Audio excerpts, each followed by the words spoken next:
Barul Bahiyah fi Masdar Fiqhi An-Nusyakani. Kita masuk pada Kitabul Qadha, peradilan dengan hakim, ya. Tayyib. Sebelumnya saya ingatkan kepada kita semuanya ya sekalian, hendaklah bersabar, terus belajar, terus bermajelis, karena bisa jadi majelis ini adalah menjadi saksi di hari kiamat kelak nanti, menjadi jalan menuju surganya Allah Subhanahu wa taala. Tayyib, kita lanjutkan. Qala Imam Asy-Syaukani rahimahullah, Kitabul Qadha, innama yasihhu qada'u man kana mujtahidan mutawarri'an an amwalin nas. Qadha, hakim yang memutuskan perkara, haruslah dari orang yang mujtahid, yaitu orang yang berilmu, bukan mukallid, orang yang paham syariat. Mutawarri'an an amwalin nas, tidak butuh kepada harta manusia. Ini kata penulis. Artinya di sini seorang hakim itu syaratnya yang pertama, hendaklah dia orang berilmu,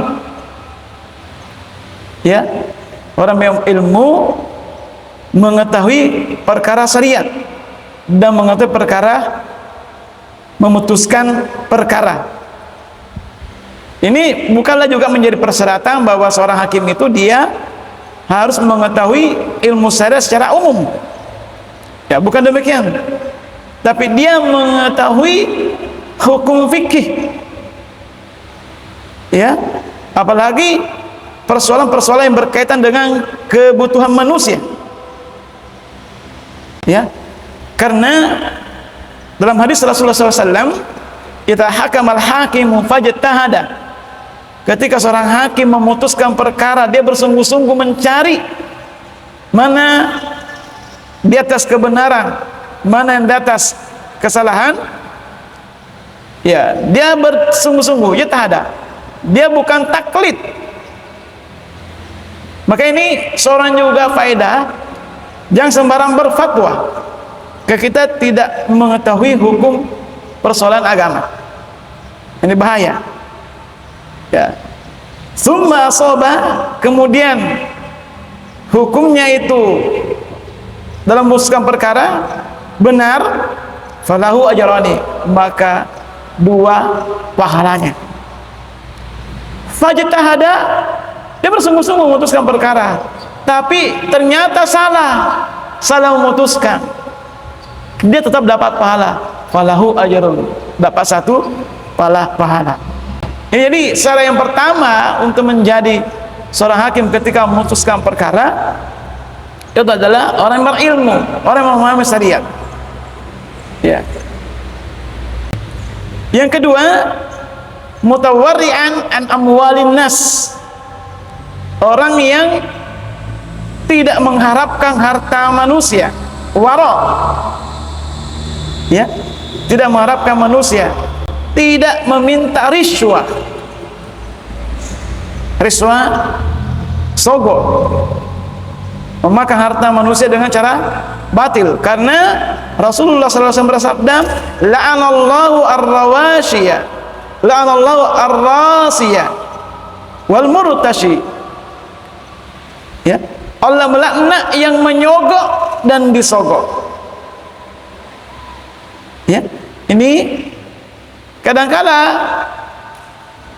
sogok itu membenarkan yang salah, menyalahkan yang benar. Seseorang menyogok dua perkara itu, membenarkan yang salah dan menyalahkan yang benar. Ini demikian. Maka di sini, makanya Nabi mengatakan dalam hadis yang lain, siapa memutuskan perkara, ya, mawaliya qada kadzubiha bighairi sikin, maka dia telah disembelih tanpa dengan pisau. Luar biasa bahayanya. Ya. Karena di sini hadis yang lain, hakim itu tiga macam hakim. Wahidu fil jannah, satu di surga, wasnani finnar, neraka. Fa'ammal ladzi fil jannah, adapun yang berada di dalam surga, farajulun arafal haq, seorang yang mengetahui kebenaran, faqadabi, dan dia memberikan hukum terhadapnya, memutuskan hukum terhadapnya. Wa rajulun arafal haqqa fajara fil hukmi fahuwa fin nari, seseorang yang mengetahui yang benar tapi ya memutuskan perkara ya berbeda dengan al-haq, maka dia di neraka. Wa rajulun qadalin nasi ala jahlin, seseorang yang memutuskan perkara karena kebodohannya, fahuwa finnar. Jadi tiga, ini bahaya. Satu tadi, orang yang tahu hak dan memutuskan perkara dengan ya hak, maka tempatnya di surga. Yang kedua, orang yang tahu hak tapi memutuskan perkara dengan cara yang salah, tempatnya di mana? Neraka. Orang yang memutuskan perkara karena kebodohannya, tempatnya di mana? Neraka. Hati-hati berfatwa tanpa dasar ilmu. Hati-hati berfatwa tanpa dasar ilmu. Ini bahayanya. Baik. Yang ketiga syaratnya, seorang hakim adilan fil qadiyah, adil dalam keputusannya. Namun sebelumnya saya ingatkan tentang masalah riswa. Riswa sudah dijelaskan beberapa pertemuan dalam hal muamalah, ya, fikih muamalah. Hati-hati kepada pihak ASN atau guru yang mana dalam hal ini apa istilah pemerintah, gratifikasi ya, maksudnya gratifikasi itu apa definisinya kira-kira agar bisa dipadukan dengan perkara syariat, menerima sesuatu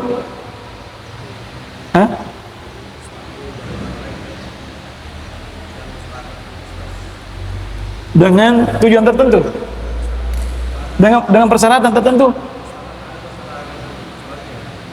Persyaratannya ya.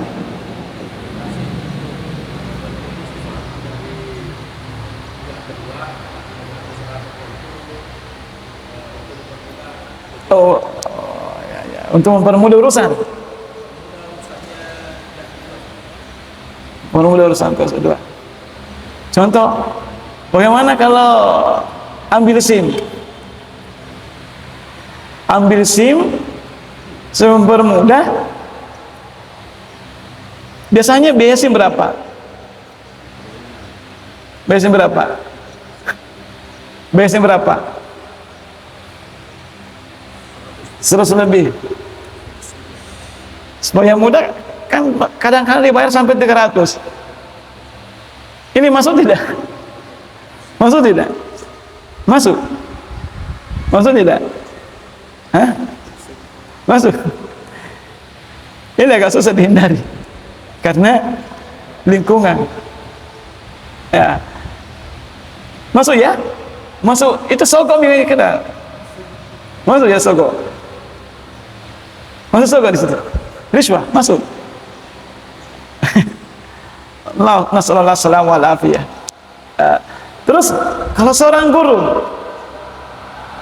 menerima hadiah dari siswanya, atau seorang ASN menerima hadiah dari bawahannya, dari orang lain, boleh?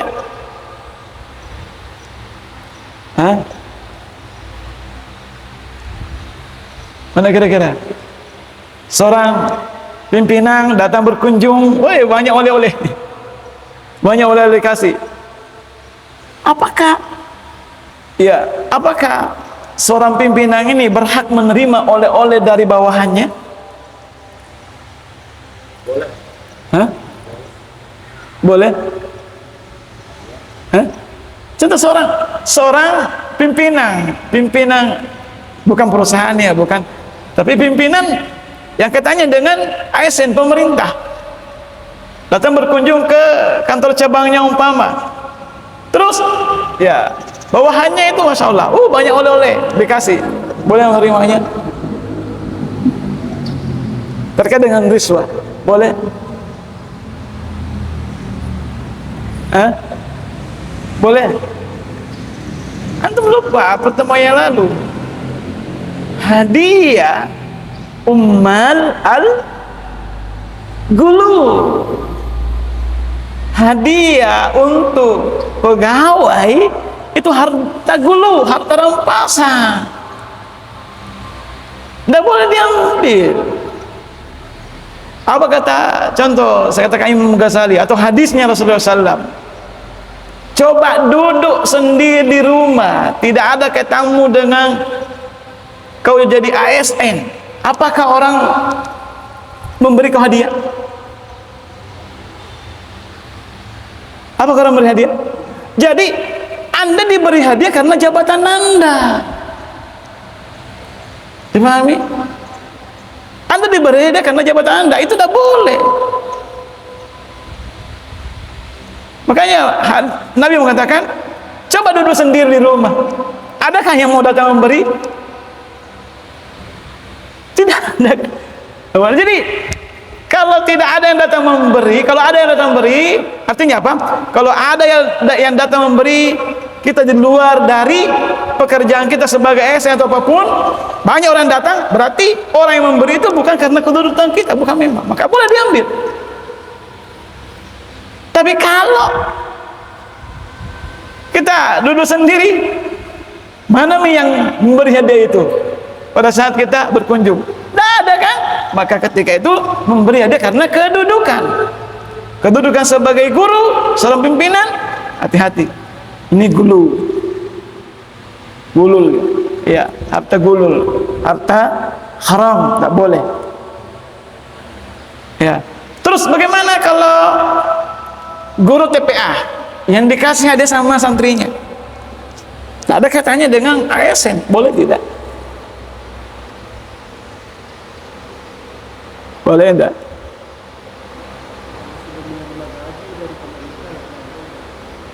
Tapi kalau dari yayasan,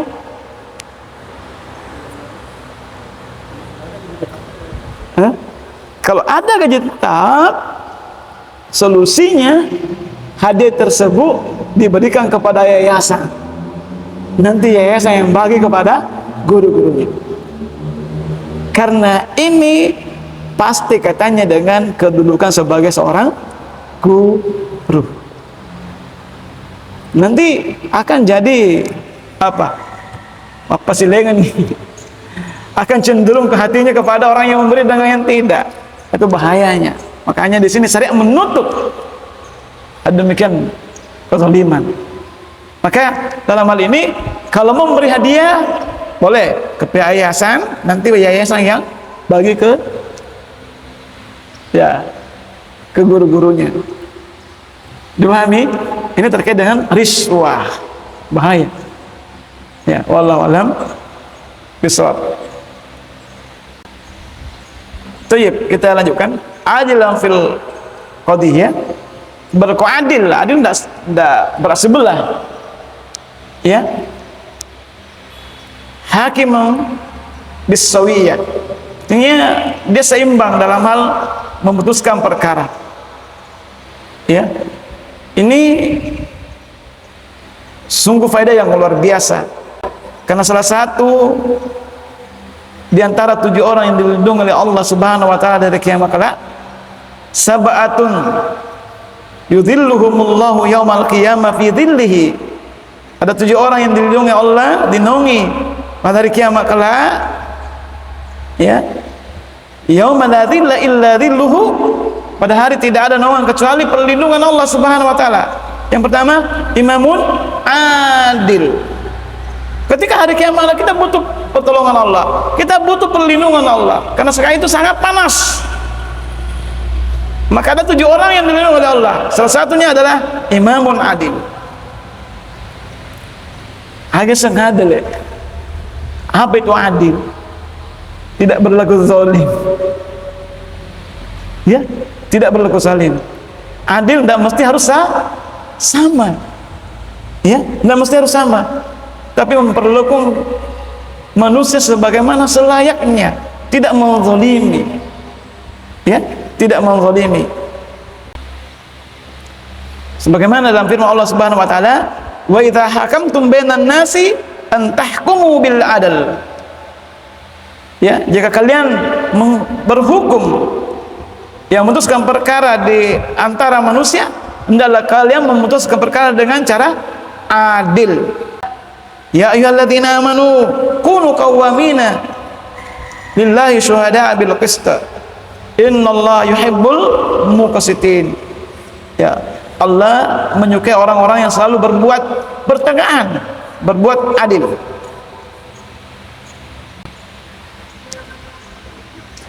Poin selanjutnya jemaah sekalian, wa yahrumu alaihi al-hirsu 'alal qada'i wa talabihi. Diharamkan meminta jabatan, meminta untuk jadi hakim. Diharamkan menginginkan untuk suatu jabatan dan meminta. Al-hirs wa talab. Hirs ingin, talab meminta. Haram dua-duanya. Pahami? Ya. Karena berdasarkan hadis Rasulullah SAW, Abdurrahman bin Samrah, kalau Nabi SAW, ya Abdurrahman, la tas'al imarah, jangan kau minta jabatan, fa innaka in u'ti taha am mas'ala wukilta ilaiha. Karena ketika engkau meminta, ya, memintanya, maka engkau akan diserahkan kepada jabatan tersebut, engkau tidak ditolong. Ya, when u'ti taha an ghairi mas'alah wa inta 'alaiha. Dan jika engkau diberi suatu jabatan tanpa meminta, maka engkau akan ditolong, dibantu. Ini faedah jemaah sekalian.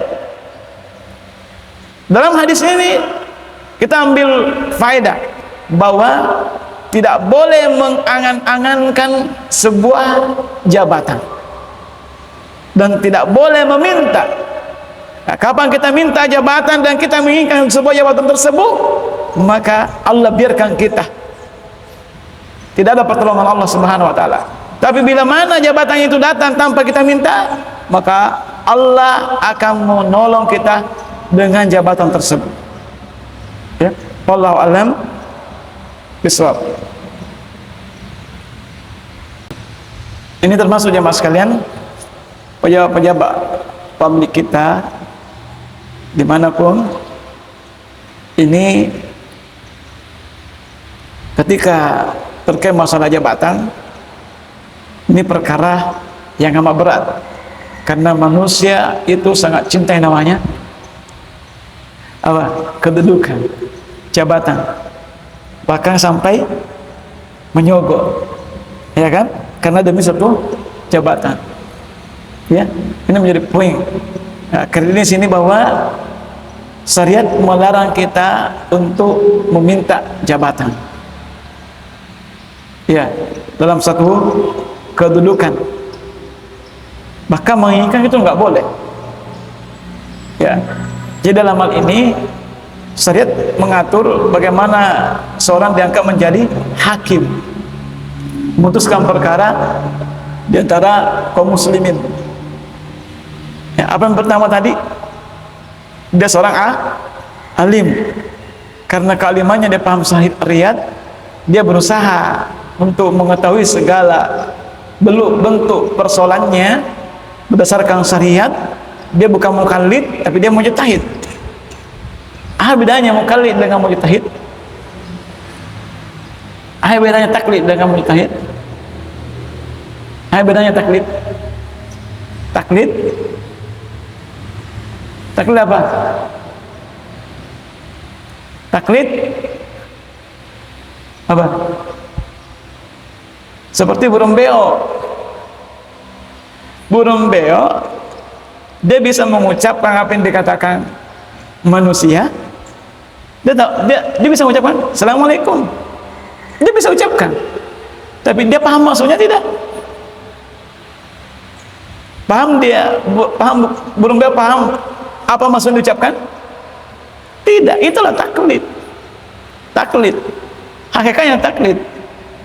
Ya, dia tidak tahu seluk-beluknya apa, ya, sebabnya apa, masalahnya, hanya ikut saja. Tapi kalau alim, dia berilmu, dia paham hakikatnya. Maka yang berhak jadi hakim adalah orang yang paham syariat. Dan ini jangan mas sekalian, hati-hati berfatwa. Taulah kadar keilmuan kita. Ya, jangan karena sok semangatnya kita sehingga kita mengeluarkan satu kata-kata, ya, karena semangatnya, padahal itu tidak ada tuntunan syariatnya. Ya, tuntunan syariatnya. Ya, kita istilahnya tadi, kita tidak mau menampakkan kebodohan kita. Sebagaimana Imam Malik. Imam Malik ditanya tentang berapa perkara? Banyak, ratusan. Berapa? Tidak satu pun dijawab Imam Malik. Ada jawab? Ya. Seorang imam mengatakan tidak tahu, tidak tahu, tidak tahu. Masya Allah. Padahal dia seorang imam. Apa dia katakan? Katakan kepada orang lain bahwa Imam Malik tidak tahu. Ditanya perkara dan tidak tahu. Subhanallah. Para ulama terdahulu, mereka ketika ditanya suatu perkara, mereka itu menyerahkan kepada orang lain. Karena lebih senior daripada dia. Yang menjadi masalah sekarang di sosial media, sudah berani berfatwa. Ya, para ahli sekalian, bahkan para ummahat di sosial media berani berfatwa, menghukumi segala sesuatu, seakan-akan dia seorang alimah. Banyak demikian, tidak bisa dipungkiri. Hanya jago di sosial media. Banyak demikian, ya. Bisa berdebat di sosial media, tapi secara kenyataan datang taklim saja nggak pernah nongol-nongol, ya kan? Datang taklim saja nggak pernah muncul, tapi di sosial media garang kayak singa. Selumbu luar biasa nasihatnya. Tiap hari posting ini, tapi apakah pernah muncul di pengajian? Enggak. Banyak demikian. La haula wala quwwata illa billah. Nasallallahu alaihi wasallam. Ya.